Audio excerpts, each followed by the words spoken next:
And so I hope that you had a wonderful afternoon integrating the energies of the retreat and that you've been being very gentle with yourself. The spiritual path, we have to really learn to take care of our body on the spiritual path. That's something that is often forgotten or not spoken about, or the body is so overlooked on the path. And it's quite an extraordinary thing that we're attempting to do here. We're attempting to transform our consciousness and our mental and emotional realms. And the body is often just kind of dismissed or kicked to the side or not even acknowledged. But we live this paradox every day. We wake up and we realize again, oh, there's a body here. In the dream world, it's much easier to have a body in the heaven realms, much easier. But in this world, our body is like this dense animal body, and it has its own kind of mind, its own kind of mind. It's pre-rational. It's even pre-emotional. It has emotion, but it's so utterly instinctual and habitual that it can be very, very difficult to work with. To work with. Now, on the path, we certainly meditate a lot, and this kind of trains the body in being still and being receptive. But I think the rest of the day we really ignore this poor thing. And today, this day where we had integration after the retreat, I hope you took some time to really love and thank and acknowledge your body and to have understanding, a compassionate understanding for its wants, its needs, its desires. And doesn't mean we need to act those out, but just understanding that this thing, it needs sleep, it needs rest. And when we're on a retreat and there's a tremendous amount of light, our body's like, whoa, whoa, whoa. Just like, hold on a second. Like, what's going on here? What is all this thing? I don't understand this, all this light stuff. I don't understand this space. I don't understand the ground falling out from under me. I don't understand dissolving. I need someone to get me up to speed with what's happening. Now, of course, it doesn't say that last part, but that's what that's what we need. We need to get our body up to speed. And in an ironic way, what that normally means is that we need to slow down and just give the body time. Now, I don't mean slow down, spiritually or on the path, but we need to slow down just with our everyday busyness. Sometimes after a retreat, we have all this energy. We're like, I need to run out and go use a bunch of energy and go to the city or watch 8 different things at once and catch up on the news and do this and do that and call friends and post something on the interweb and all these things and clean my house and do the dishes and often our body is just kind of stunned when we're on retreat or when we're spiritually awakening. And it can be such a problem that there's times when God has to do drastic things to make sure we actually slow down. Like sometimes when we're waking up, God will remove a job or a relationship or a job and a relationship, and just say, no, no, you're not going to be doing that because it's too much. It's not what you need right now. And so many people, myself included, have reported, like during the process of awakening, that their life falls apart and there's just this kind of coming to a screeching halt with our life. And we just might have a lot of time alone. And that's the best thing that our body needs during a very intense spiritual path. And so, I hope that you'll continue to be gentle with your body and take care of it, and not rush here and there. And, maybe make a bubble bath for yourself. Maybe go for a quiet walk every day this week. Every day this week. Maybe, if you have a job that's not so pressing, maybe you call in sick tomorrow, or take, what do they call it now? A mental health day, a mental health day, which I love. I'm like, what is that? It's just like, oh, just taking the day off and being gentle. I'm like, why didn't anyone think of that 40 years ago? Like, I think that's like uh, a new thing, taking a mental health day. At least it's new to me. I never heard it until recently, but it's such a great idea. Such a great idea. And here in the United States, we're so quick to rush off back to work and be busy. I love the European schedule where they give themselves a solid 6 weeks off a year. And but the Europeans, normally they fill that up with playing. I want us to have 6 weeks off and have lots of silence in there. Lots of silence. So I'm going to invite us, for satsang tonight, just to have a little meditation. So let us shut down our eyes.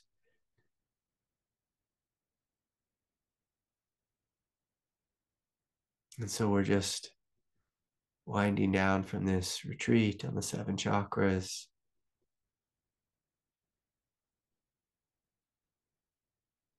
And so I'm going to invite us to check in with the 7 chakras. And we can start this evening with the crown.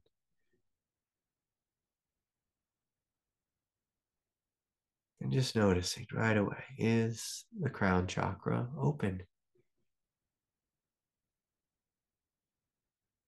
Is it receptive?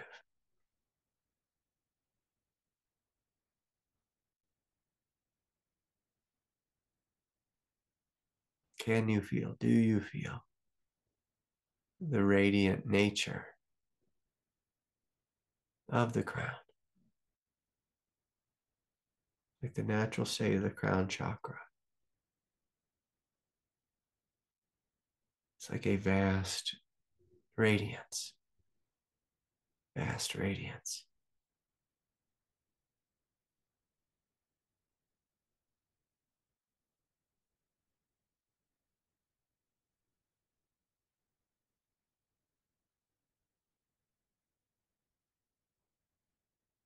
So the natural state, the natural fabric of the crown chakra is a vast radiance.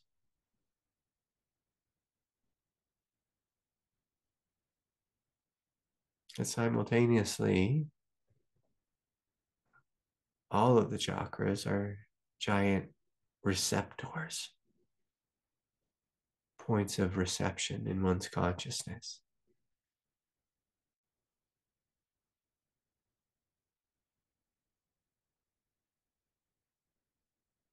And so tonight I'm going to add a little bit more to the teaching on the chakra centers. Often we think of chakras as orbs of light, but another way they manifest is as like a giant bowl. So I want you to imagine the crown being a giant bowl, like one of those Tibetan singing bowls.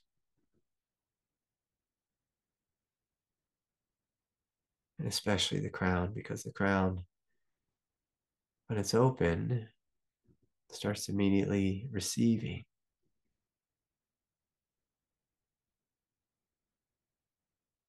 the grace of God, the grace of heaven.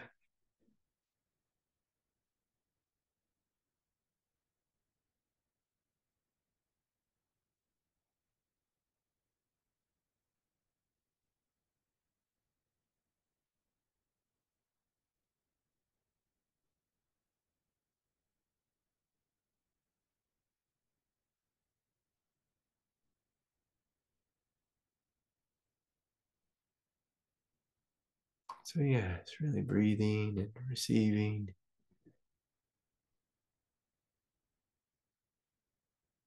And tonight we're going to work with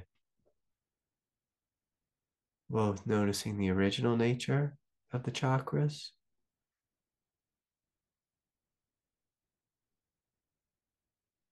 and the receptive nature.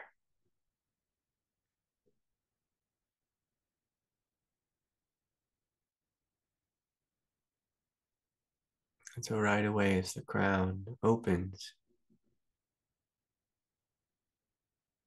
and it begins to receive, you might notice your whole head lighting up. And so, let's just roll with that and be inclusive and open up in the third eye. And again, just imagining the third eye right there. It's like in the center of one's skull.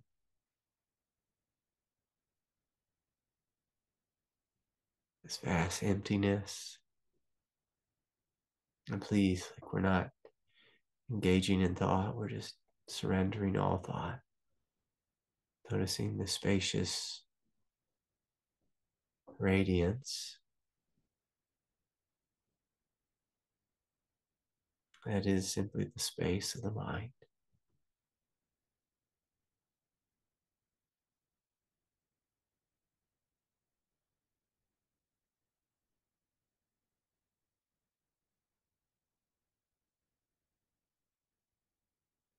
And then just gently imagining this spacious radiance, the giant receptive bowl. So this grace is pouring down through the crown from heaven into the third eye.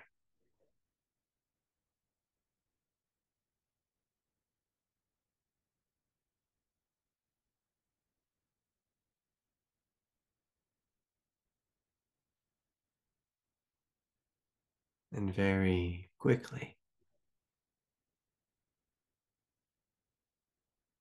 filling and flooding this center of the mind, really waking up the fabric of one's consciousness.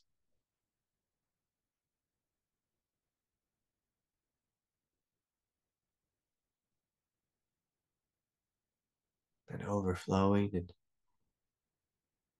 pouring down into the space of the throat. And so again, here in the throat, we'll just imagine this bowl, just open and receptive. The bowl is made of light. The bowl is receiving light.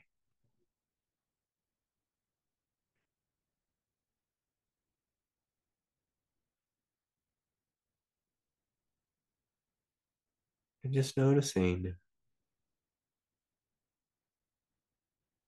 that the throat tends to get clogged up so easily. So you might notice that the throat has a little bit of residual karma,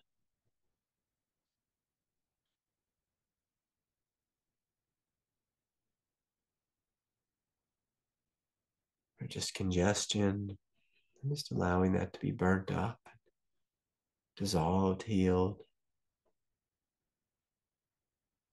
brought into harmony in the light.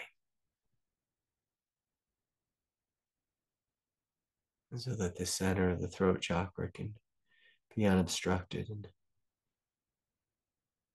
throat's one of those things that can just get congested just throughout our day, interactions, and maybe speaking to people, and sometimes even just driving in traffic and getting frustrated. So just checking in and inviting the throat to be cleared out and filled up.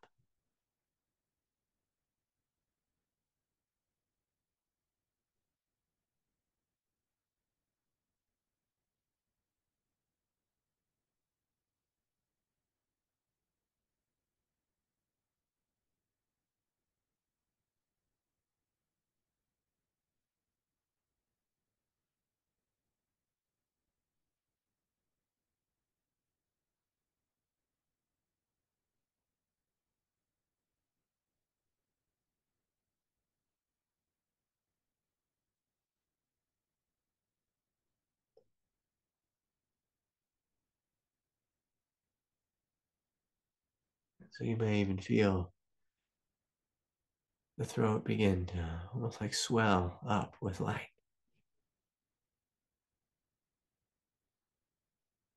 Throat chakra, this bowl just filling and overflowing. The physical throat, you can feel like it's like it feels full. So you let this cup overflow, washing down over the heart and again awakening a giant radiant bowl in the heart.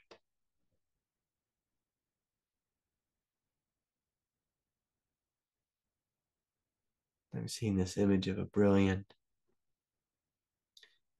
10,000 petaled lotus flower in the center of the heart, in the center of this bowl.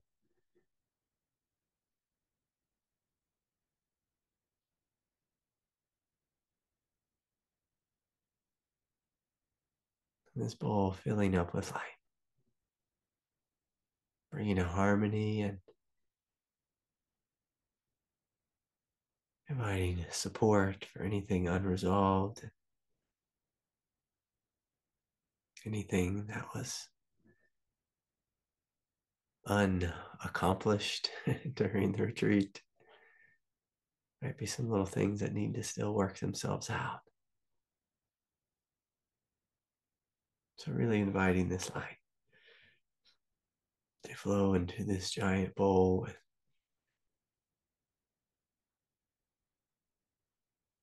a lotus flower at its center. And notice how good that feels. A real sweetness coming into the room.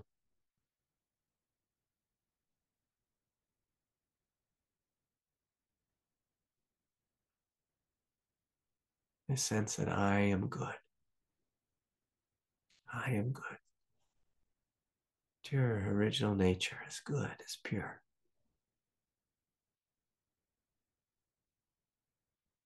And also hearing this grace from the Divine Mother that I got you. I got you. You can let go and receive. A couple of you are holding back a little bit. And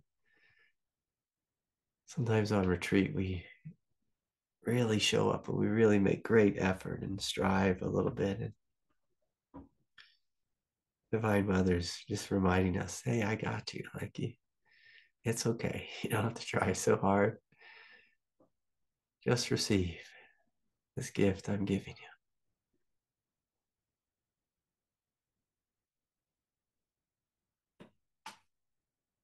Just receive.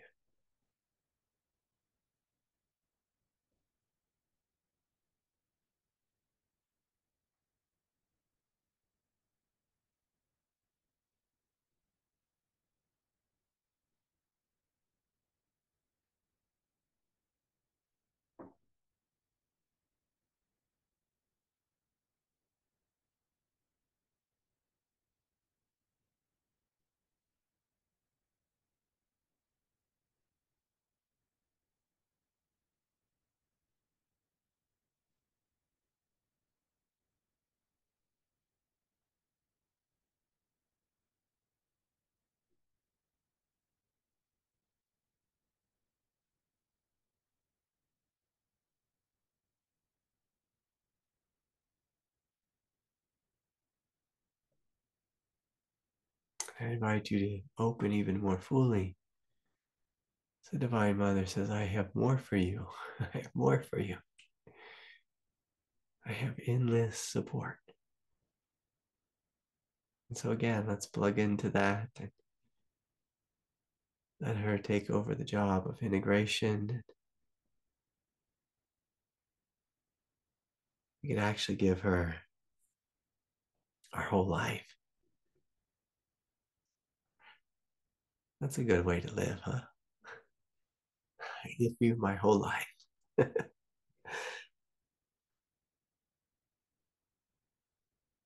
Because some of you really struggle with your body and with doing and trying to find your place in the world. And she's really asking us tonight, do you trust in me? I can take over, I can take charge of your life.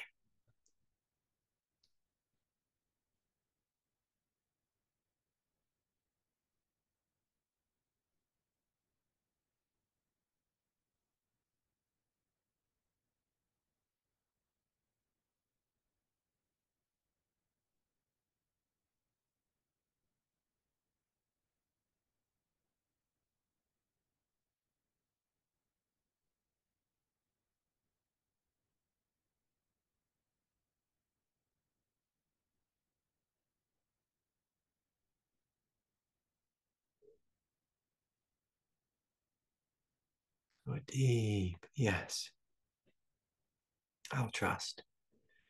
I will open. I will receive this gift, this blessing.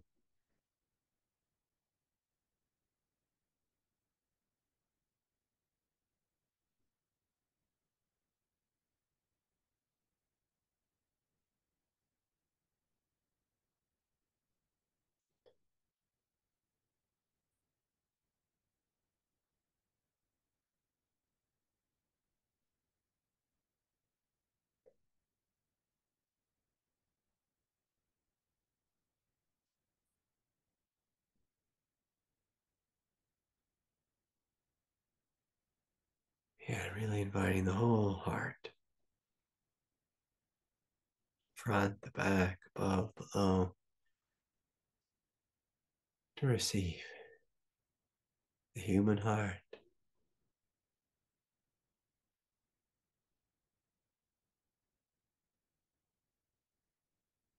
emotional heart, spiritual heart, all of it tenderly receiving this light.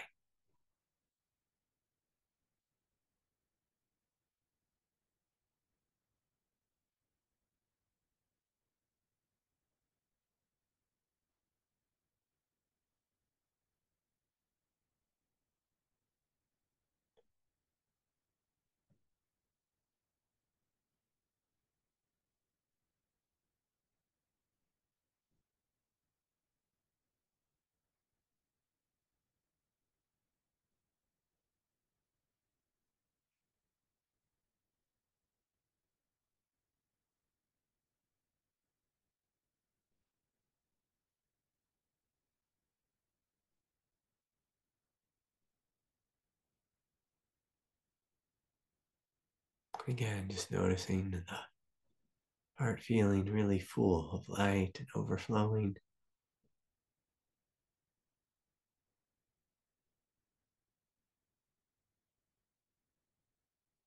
This cup overfloweth, pouring down and washing over third chakra center, the solar plexus, awakening it. Again, seeing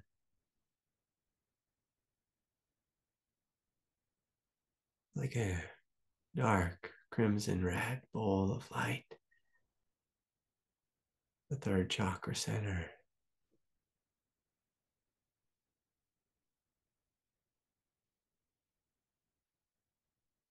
Beginning to radiate its own light, its own glory, and also receive this light. It's pouring down from heaven through the crown, the third eye, throat, the heart.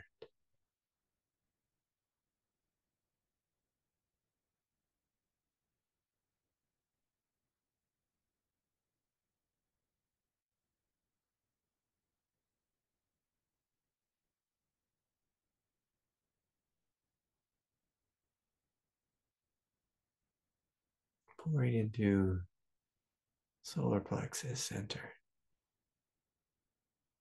beginning to fill this bowl with light, radiance,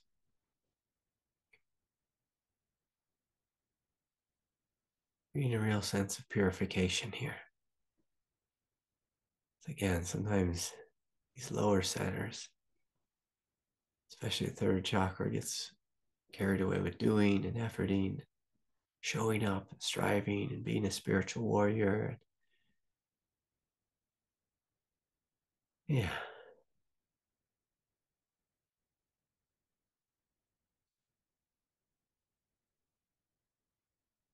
Really inviting that whole center to relax and any doing, efforting to relax, just receiving.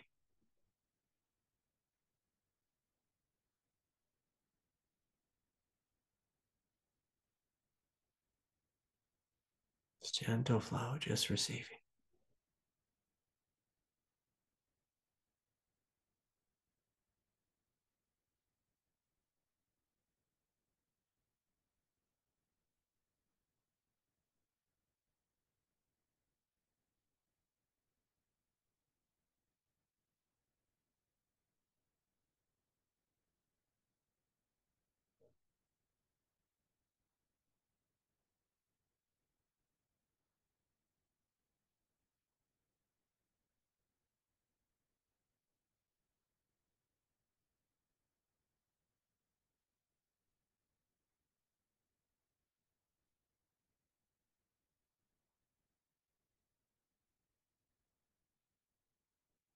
Really clearing and purifying the center. Bringing forth a harmonizing balance.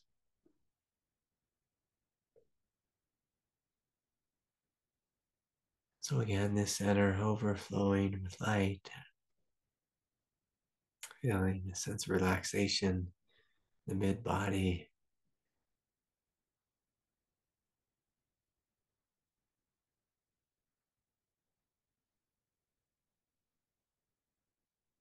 this light overflowing the third chakra, pouring down into the hara, awakening the hara, more fully illuminating this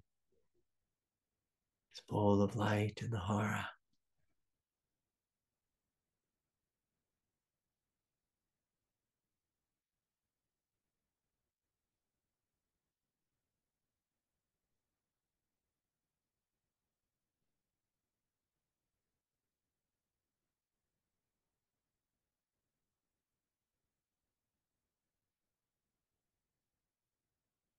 And right away, you might notice a great spiritual depth coming online in the hara. Like a weight, a substance,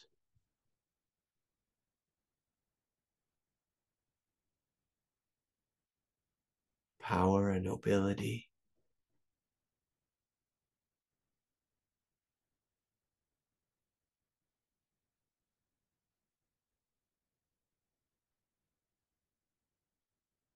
And let us really say yes to the strength and the nobility of the hara coming fully online. We will certainly need this as we go out into the world tomorrow and the accompanying days.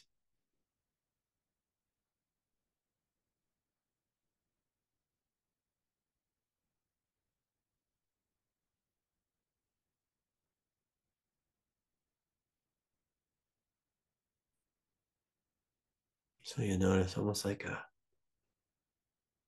seriousness came online when the hara began to wake up. I am here on planet Earth.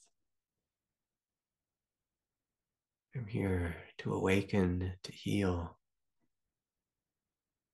to share my gift. Again, all this light pouring down from the crown to the third eye, the throat, the heart, solar plexus pouring into the hara.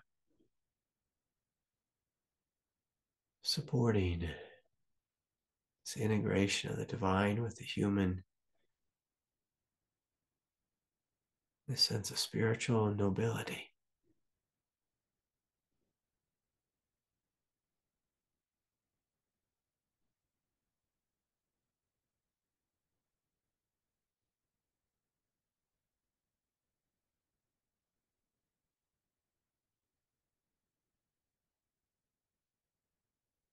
Power and depth.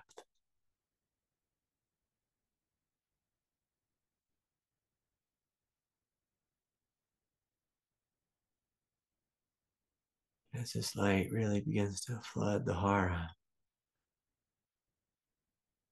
notice the whole ground of being,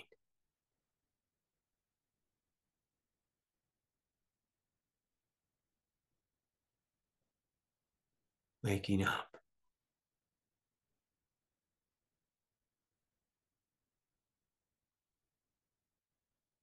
This non-dual recognition that you are the ground.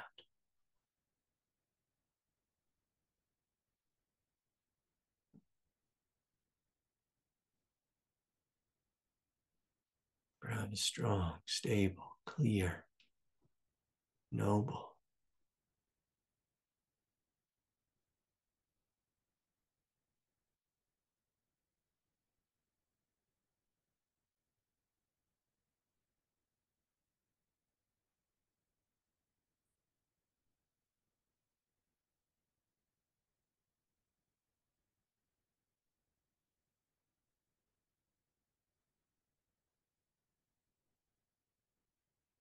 And so as the hara is flooded with light, the entire ground wakes up.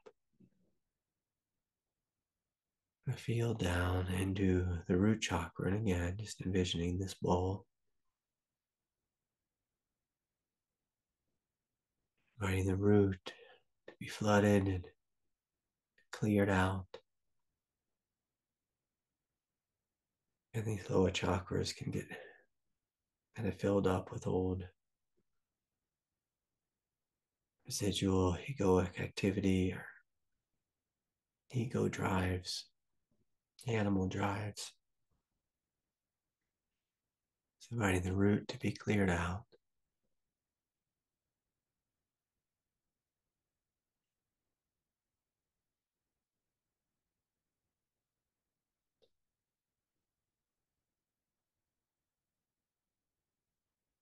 And again, flooded with light.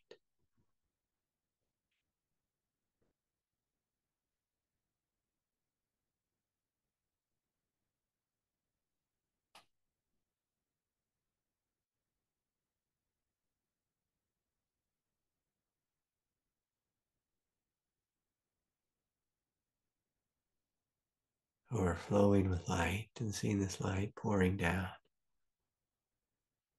down, down into the earth. Your consciousness really merging both with the ground and the depth of the earth.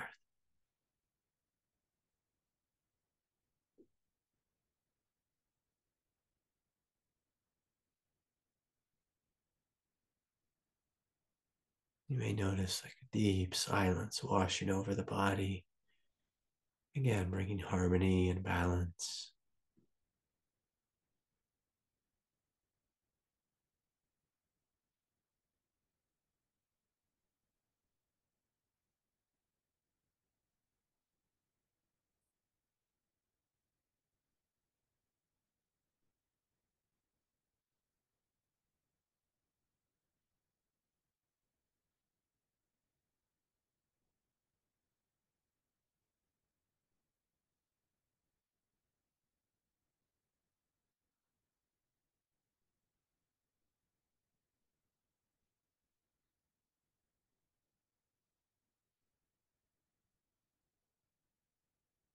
With every breath, these waves, great okayness. It's okay to be human.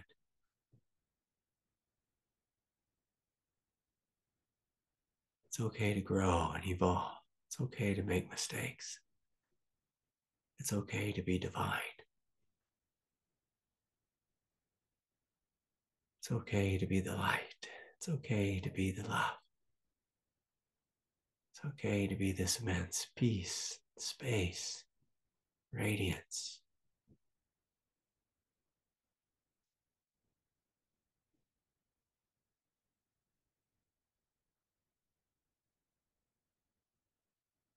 Just inviting the entire body, nervous system to come to harmony.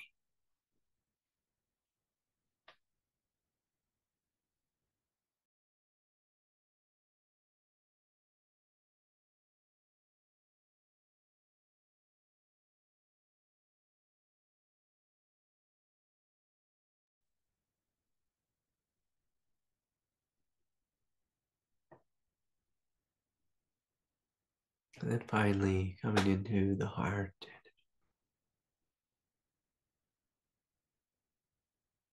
inviting this love that you are,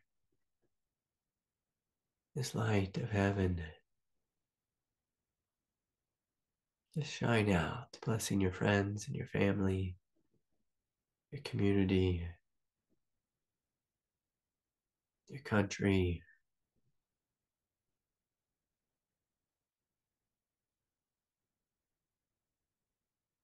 and flowing out all over the earth, blessing all the people, all the beings, all of this immense, beautiful creation.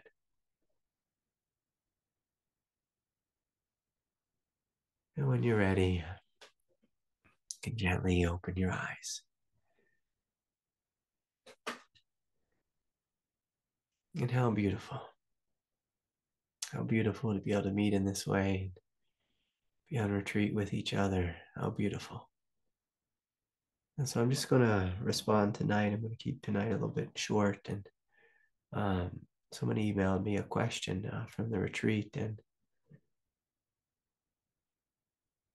I like it because it's just getting back to basics. And basically, the question was, Craig, can you talk more about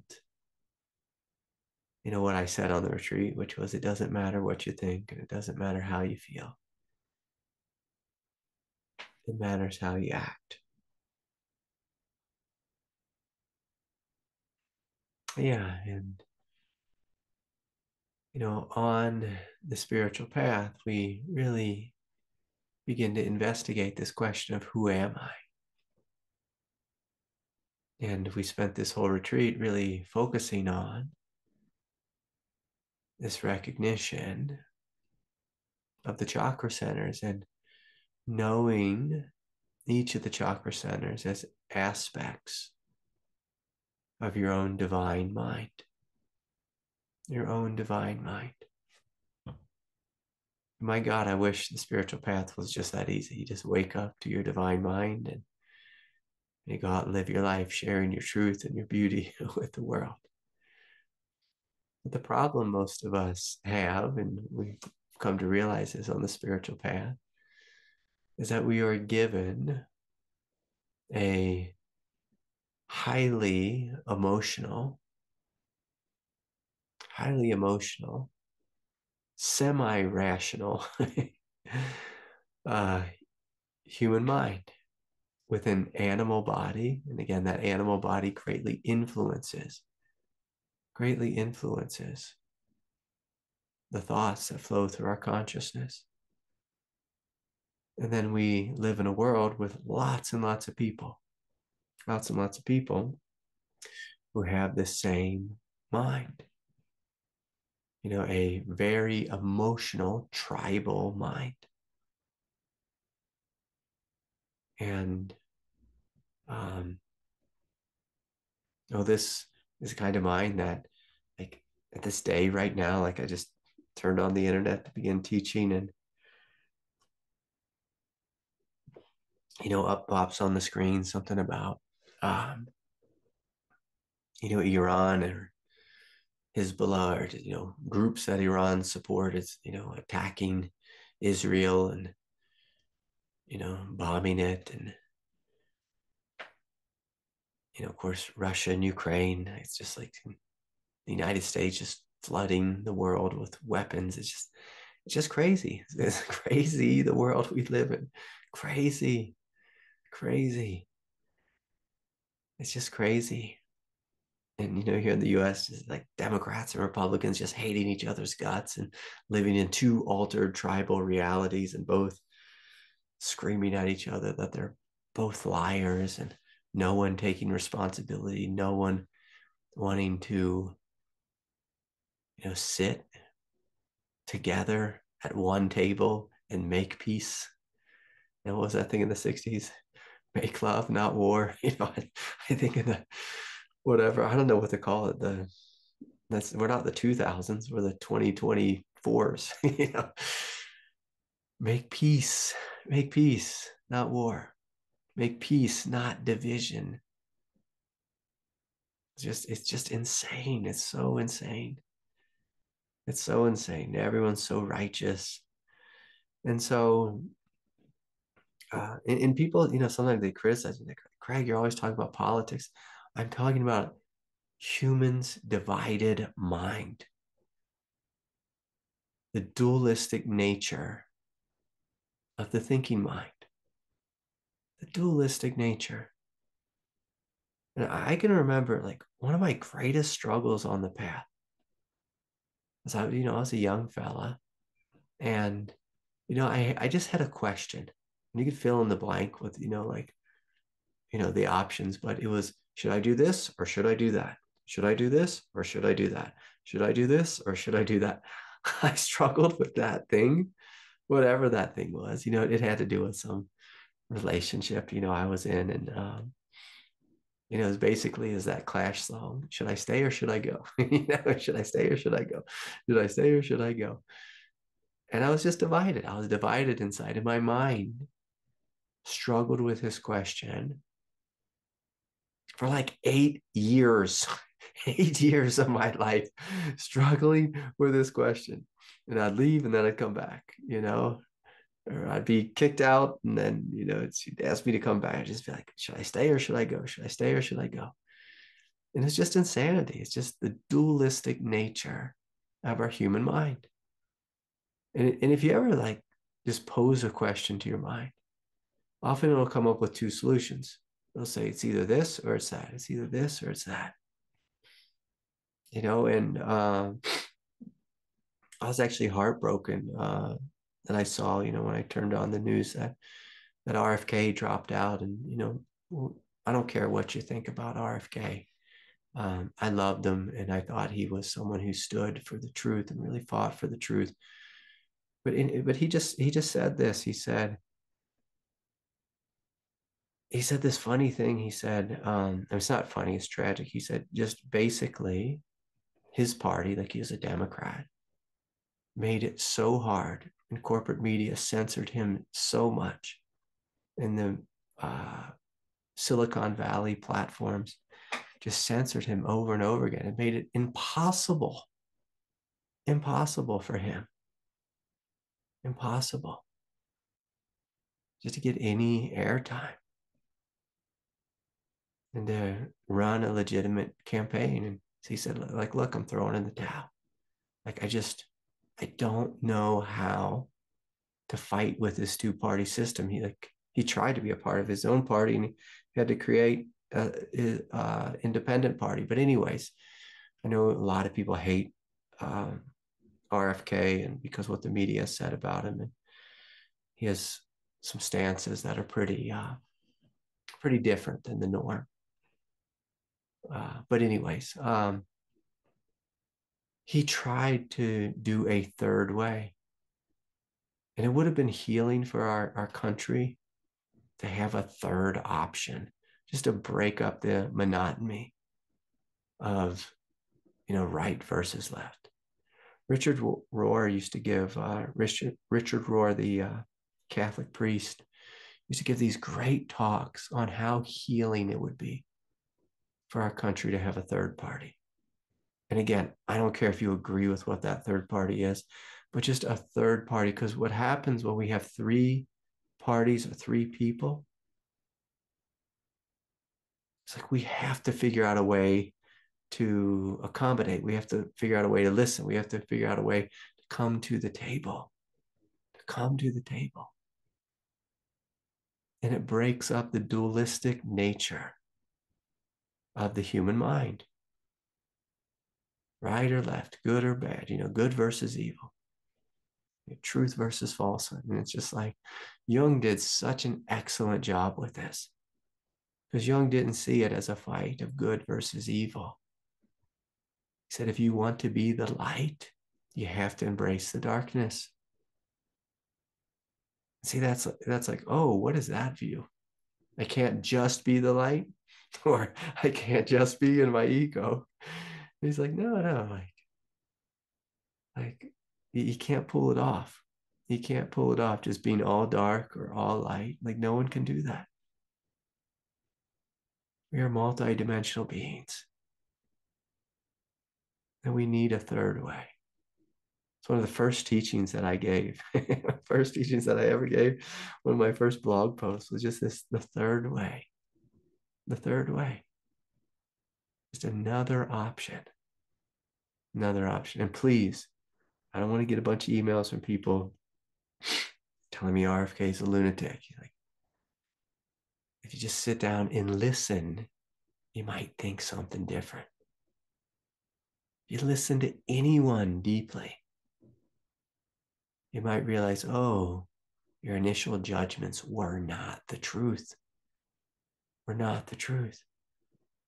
I find this all the time. I'll sit because like my job is literally to sit with people for 60 minutes. It's just like all week long, I sit with people for 60 minutes and they present one thing in the beginning. And if I was a judgmental person, I could have all kinds of judgments in the first 12 seconds. But by the end of the hour, you get a full picture of someone, a full picture, a full view, or at least a much greater view, much greater view.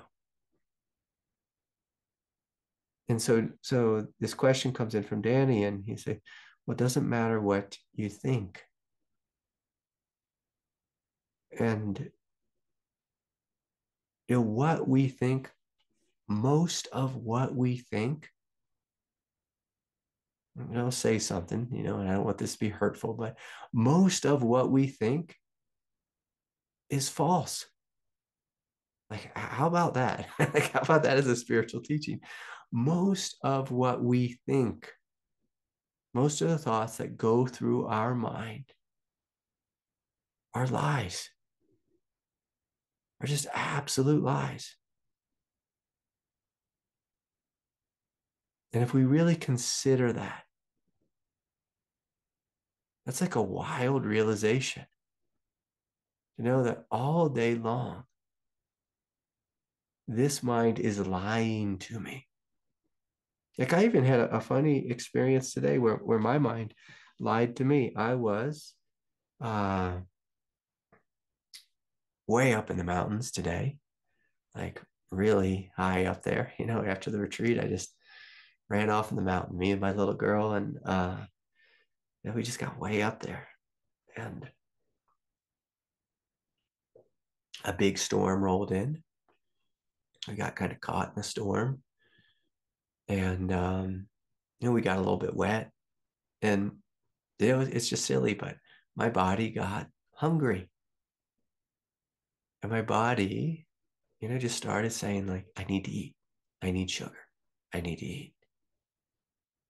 And I think it had, just some kind of survival feeling about being out in nature and being cold and wet. And it's like, I need to eat. And, I just had to let my body know, hey, we'll eat when we get home. And we're not home. And there was a mudslide, on the way home. And we got a little backed up and there's this giant hailstorm. It's just like all of a sudden this crazy storm happened here in Colorado. And my mind, just a simple thing like that, but it's like, I have to eat, is what it said. And it doesn't have to eat. Like, it's going to be okay. Like, it's going to be just fine. It's going to be just fine. And my daughter, she came up with all kinds of thoughts. Like, Dad, I want a cookie and I want a donut and I want an Izzy's. Izzy's is like some natural soda or something.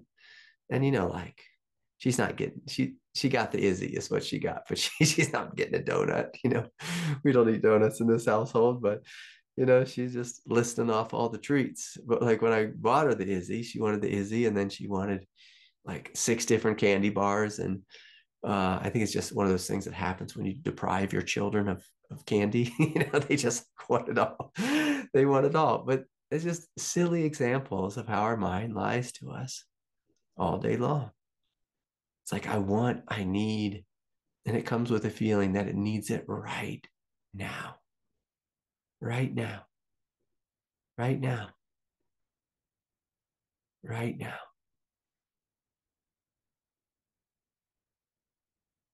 And, so like in this example, doesn't matter what you think. Like, I think I'm really hungry. And it's like, I wasn't that hungry. It's just my body just got a little shocked, but it just came up with this idea, I gotta eat. And, it doesn't matter how you feel, feeling a little bit hungry. What matters is what you do.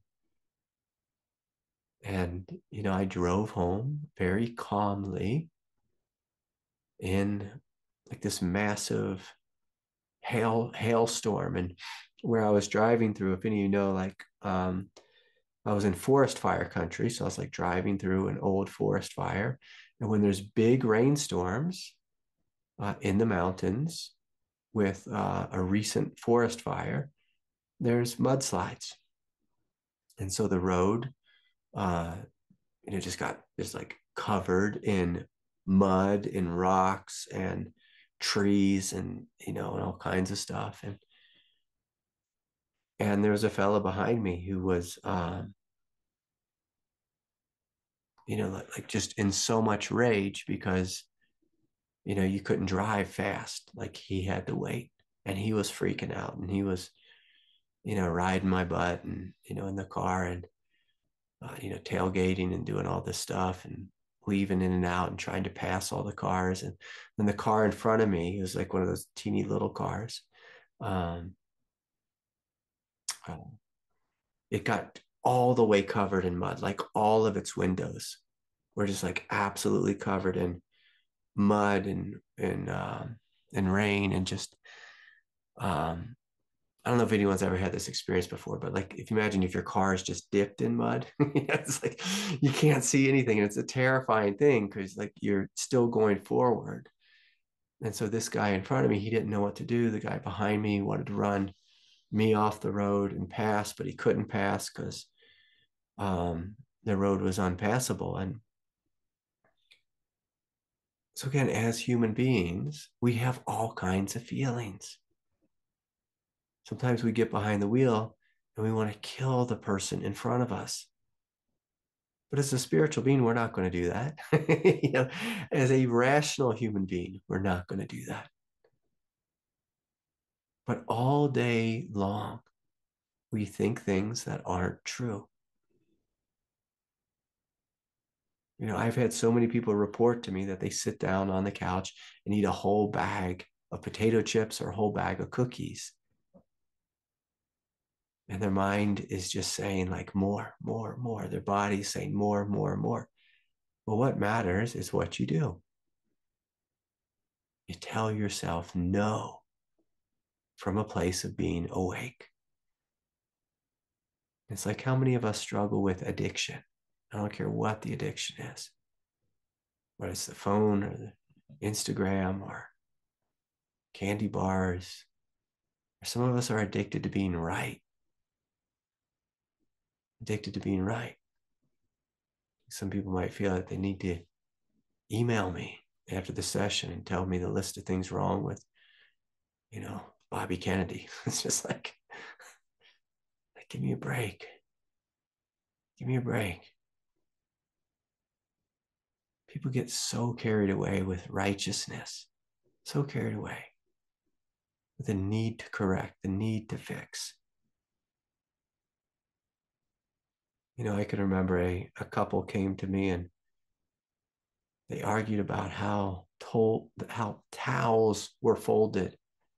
It's just like, guys, guys, do you love each other? Do you love each other? Or do you want to get a divorce over towels? And it's like with couples, like we play these power games. If we have a job and we work in an organization, we play these power games. We create these stories in our minds about how so and so wants our job, how someone's taking something from us, how our neighbor is a racist, because they put up a Trump sign. We create all these ideas, all these ideas. And it's insane. And so if we want to be awake, we have to be willing to look at the contents of our mind and say in a blanket way, it's all BS. It's all an illusion, is a spiritual way of saying that. It's all an illusion. It's all an illusion. It's all an illusion. What do you think about your mother is not what your mother actually is. And many spiritual teachers have given this teaching before that I could write a book about water and wetness, the chemical makeup of it, the physical nature of it, like what water is. But you won't know what water is until you jump in it, until you drink it. How about until you go without it and realize, oh, I am made of water. I am made of water. I am made of water.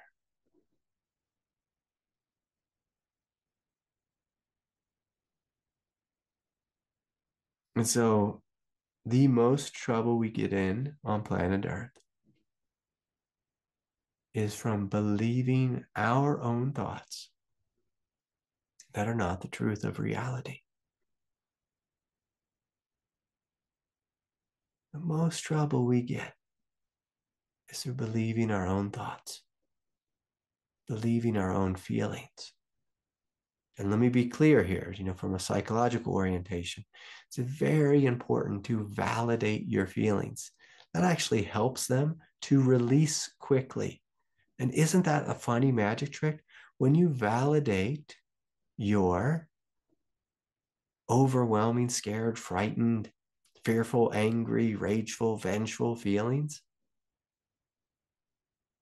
they immediately begin to release.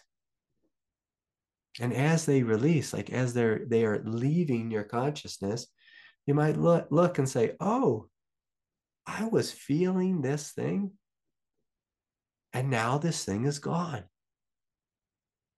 So was that thing the truth? Like, was that the truth? My daughter, she said something hilarious this morning. She woke up this morning and she said, I wish today was Monday. And I looked at her like she was crazy. I was like, why do you wish today was Monday? Like Monday, you got to go to school. And she said, oh, I like school, Dad. I was like, oh, that's great, sweet. I'm so happy. I'm so happy you like school. I'm so happy. But she wishes today was a different day.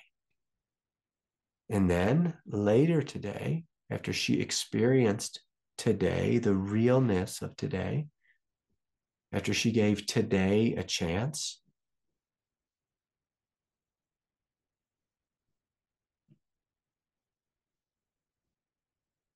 she said, Dad, I'm really happy today was Sunday.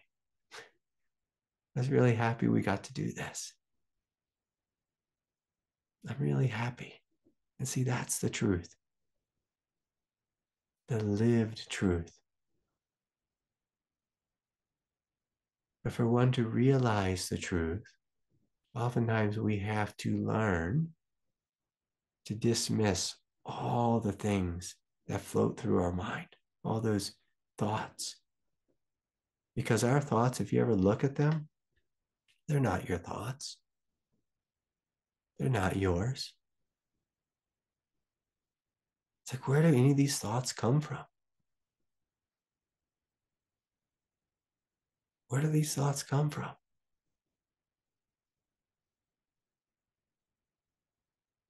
Like, people don't realize that we are constantly being indoctrinated, constantly being indoctrinated into some type of worldview, some type of orientation. And this indoctrination is happening unconsciously. Unconsciously. Like, we don't even know it. Like, most people don't even know that what they watch is lying to them all the time. They have no idea that that's the case. No idea. My daughter, I mean, if we just keep using examples from my daughter, uh, my daughter has it in her head that she loves Liberty Mutual Insurance. it's like, sweetie, why do you think you love that? She's like, I really like those commercials. It's good insurance. I'm like, do you know what insurance is? She just gives me a blank face. It's just like she has no idea. And I start explaining to her what insurance is, and she thinks insurance is a silly guy in a commercial who drives an old 70s car and has an ostrich for a friend. She thinks that's what Liberty Mutual is. And it's like, that's not what Liberty Mutual is, sweetheart. But they're indoctrinating you into liking it. And she doesn't even know what it is, what it is, what it is. And again, to me, it's hilarious. It's hilarious. The power of media, hilarious. And again, like, I tried to explain what insurance was, and just was like completely over her head. She was like, she's like, so they're gonna give you a new car, Dad? And I'm like, no one's giving me a new car. Like, I didn't get in a car accident. Like that's not what's happening, sweetie. Like, let's keep things simple here. Let's keep things simple. Um, but we just get lost. We get lost. We get lost in our mind. And of course, the whole point of this 7 chakras retreat was giving us a different perspective, a different perspective, a perspective that's not tribal, but a perspective that is unified, where we look out at life and we can see human beings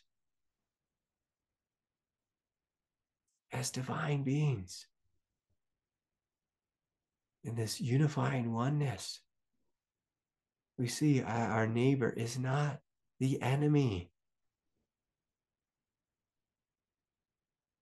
When we look out at life from the heart, we see this universal goodness.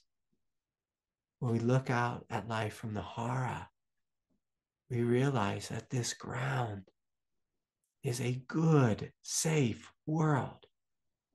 Whereas our ego, Danny, if we go back to, doesn't matter what you feel, your ego's always putting up this feeling that life is dangerous and scary. You need to fear your neighbor.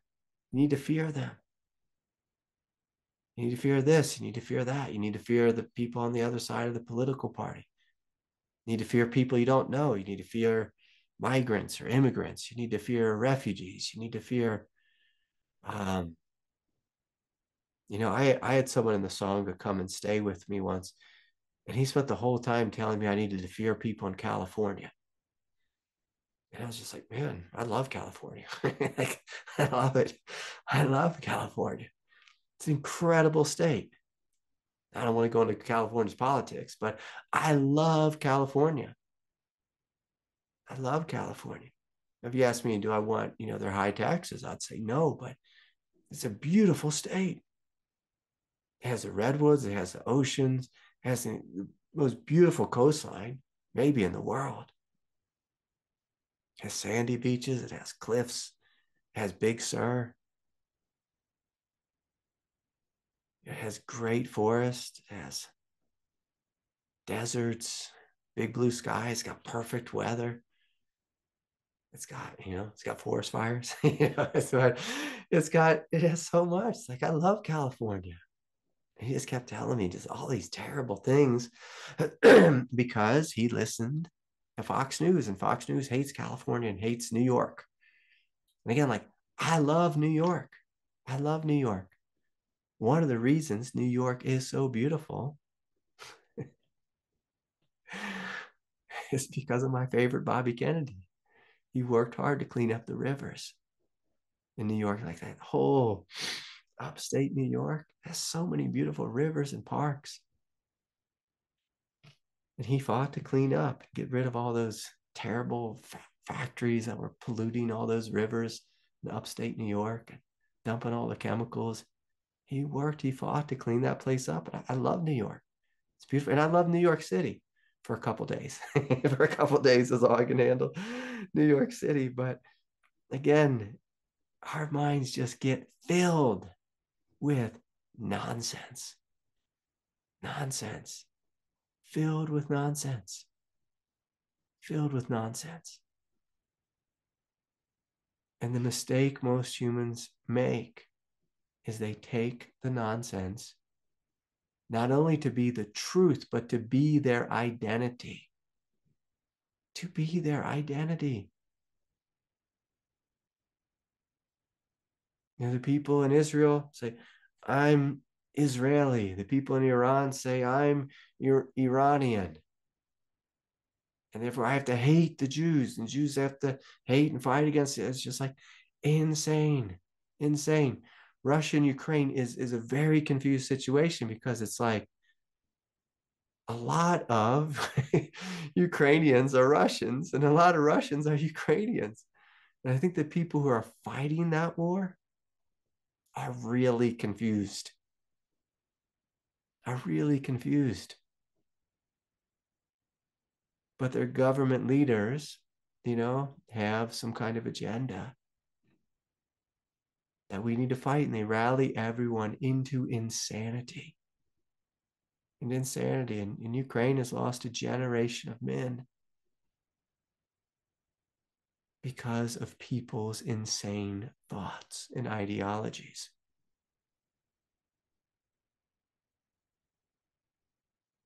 And so, can you speak more about it? Doesn't matter what you think, doesn't matter what you feel. It matters what you do. And I want us to imagine this. I want us to imagine being in Israel and hating the people who, did what they did on October 7th, but then choosing to respond with peace, with negotiations, with something different than violence. And I want you to imagine being an Iranian person and seeing what, Israel has done, and saying, what if we tried peace talks? Like, what if we tried to find peace, even though we feel like we want to kill these people? We feel like we want to kill them. Like, what would our world be like? What would our world be like? It'd be so much less needless suffering. But if our world is going to change, we need to do what Gandhi said. We need to start with ourselves. We need to cast out the division within our own self. We have to be humble enough to say, my thoughts, my identity politics, my beliefs are not the truth. Are not the truth. They are just thoughts that have been conditioned by this world. They're just thoughts that have been conditioned. My desires are not the truth. Are not the truth. Somehow, like, we live in a world where we've been conditioned to think beauty is an anorexic looking 20-year-old. It's like, my God, is that beauty? Like, Like that looks like a hollow shell. That is not beauty. It looks like violence. It looks like violence. Beauty is the innocence that is pouring out of your eyes. That's the truth. And what if our world could wake up and see this? Our world could wake up and see this. We are always being conditioned. My tribe against your tribe. Does anyone remember that? What was that song that we had back in the 80s, like with Farm Aid? We are the world, we are the people, we are the one. They had all the stars. Lionel Richie was on there, Bruce Springsteen. It's just like, does anyone ever remember that? Just like, hey, can we support each other? Can we end starvation? Like, how about that instead of endless war, endless hatred, or just, with us and, like maybe it's endless judgment. And sometimes we have endless judgment to our own self, to our own self. If we want the violence to stop in the world, what if we stop judging our own self? That'd be a good place to start. A good place to start. And when we stop the nonsense and we need a new place to identify, when you study the chakra centers and you see the truth in them, you can be like, oh, I can identify with my heart. I don't need to call myself some kind of tribal member. Like, I don't need to do that. I don't need to do that. I still laugh to this day when people ask me, oh, you live in Colorado? Like, are you a Broncos fan? And I'm like, no, like that is not my identity. It is not my identity. My identity is not a football team. It's not a tribe. It's not orange and blue. That is not what Craig Holliday is. I am not that.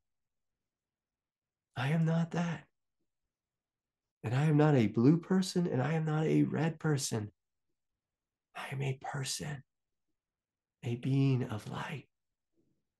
That's my identity. That's my identity. And it is heartbreaking to me to see a world suffer so much with division.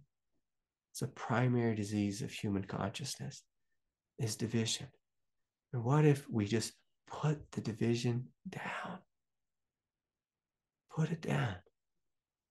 And came into our heart and lived from a place of love. What would our life be like then? What would the world be like then? What would it be like? What would it be like? And so I'll leave you all with that. So much love to each of you. Good night, everyone. See you soon. Hey, I might not be here next Sunday night, and that will be, I don't know when that is. Let's figure that out real quick. Let's figure it out. Let's tell the date. Sunday the 1st. Sunday the 1st. I am most certainly going to be gone unless it's raining and storming here in Colorado. And if so, I'll offer satsang. But otherwise, you'll miss me next Sunday night. So I will post it on Facebook the day of, if I am doing it, if I am going to be here. Otherwise, I'll see you in a couple weeks, but I will be doing all the groups this week, Kundalini group and meditation. So I don't want to confuse anyone. So hope that makes sense. Much love. So much love and respect to all of you who showed up on retreat, and so much in love and respect to all of you spiritually awakening divine beings. Go out and share your light with the world. Good night, everyone. Bye.